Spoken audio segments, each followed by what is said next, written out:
Bahkan banyak aset saya, pabrik saya yang mandek karena saya tidak dapat kredit, karena saya tidak berkuasa 20 tahun. Mbak. Kita memang sudah tahu soal harta kekayaan Prabowo.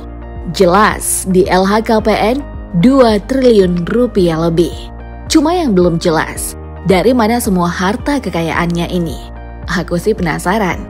Jadi, mari kita kupas semuanya.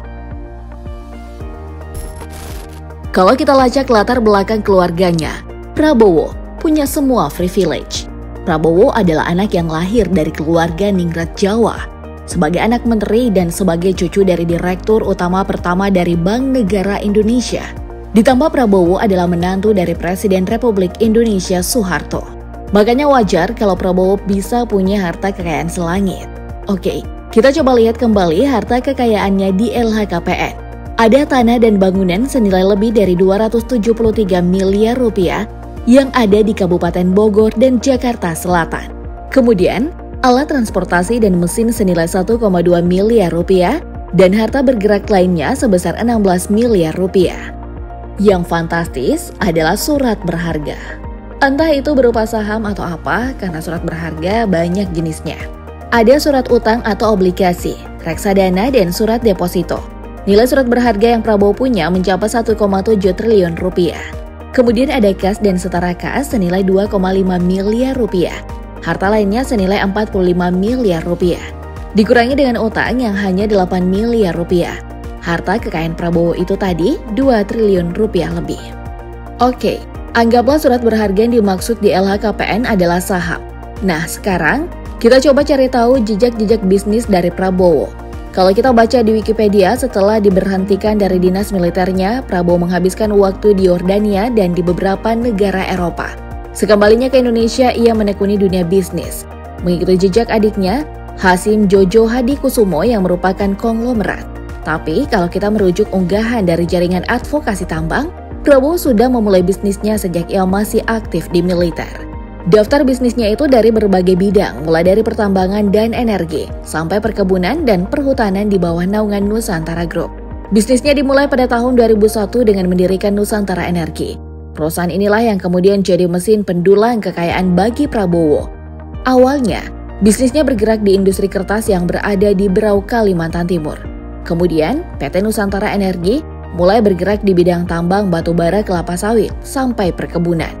PT Nusantara Energi kini menjadi perusahaan utama Prabowo yang membawahi 27 perusahaan yang bergerak di dalam maupun di luar negeri.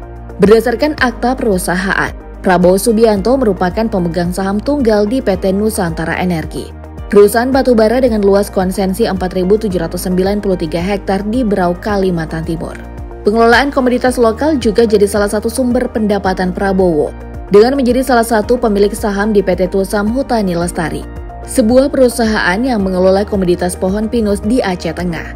Bukan cuma itu, PT Tusam juga punya ribuan hektar lahan dalam melestarikan komoditas. Nama Prabowo pun tercatat sebagai pemilik saham dan komisaris perusahaan-perusahaan tersebut. Bisnis lainnya yang dimiliki Prabowo adalah PT Tanjung Redap Hutani. Perusahaan ini bergerak di bidang kehutanan dan perkebunan yang menghasilkan kayu pulp sebagai bahan baku dalam pembuatan jenis kertas tertentu. Letaknya sendiri di Kabupaten Berau, Kalimantan Timur dengan luas area perkebunan 180.330 hektar. Perizinan dan hak pengelolaan perusahaan ini berlaku sampai 2035. PT Tanjung Redap Hutani ini berhubungan dengan PT Kertas Nusantara, salah satu perusahaan yang dimiliki Prabowo. Perusahaan ini bergerak di bidang produksi bubur kertas. Perusahaan ini awalnya bernama PT Kenny Kertas yang dimiliki oleh Bob Hasan. Namun pada tahun 1990-an, PT Kenny Kertas diambil alih negara karena dianggap tidak sehat. Dan karena alasan inilah, Prabowo ingin membangkitkan perusahaan kertas tersebut. Prabowo membeli Kenny Kertas senilai 1,8 triliun rupiah dan mengubahnya menjadi PT Kertas Nusantara. Di perusahaan itu, Prabowo menjabat sebagai Presiden Direktur dan Luhut Binsar Panjaitan menduduki kursi komisaris utama. Namun sayang, hubungan positif dua jenderal TNI itu tak berlangsung lama. Kondisi perusahaan yang tak kunjung membaik membuat hubungan keduanya kembali merenggang. Di tangan Prabowo, Kenny Kertas tetap dianggap perusahaan yang tak sehat dan tak begitu sukses. Setelah bermain di industri kertas, Prabowo beralih ke sektor bisnis lain. Prabowo membangun perusahaan yang juga ada di Kalimantan, tepatnya di Berau, Kalimantan Timur. Perusahaan itu adalah PT Belantara Pusaka dengan luas area perkebunan 15.610 hektar dan punya hak pengelolaan sampai 2035. Perusahaan Prabowo yang terkenal lainnya adalah PT Kiani Hutani Lestari. Ini adalah perusahaan yang bergerak di bidang kehutanan dan perkebunan. Perusahaan ini berada di Kutai, Kalimantan Timur dengan total luas lahan sekitar 53.083 hektar. Kemudian ada PT Nusantara Kaltim Coal. Perusahaan milik Prabowo Subianto yang satu ini adalah anak perusahaan dari Nusantara Energi yang didirikan pada tahun 2005.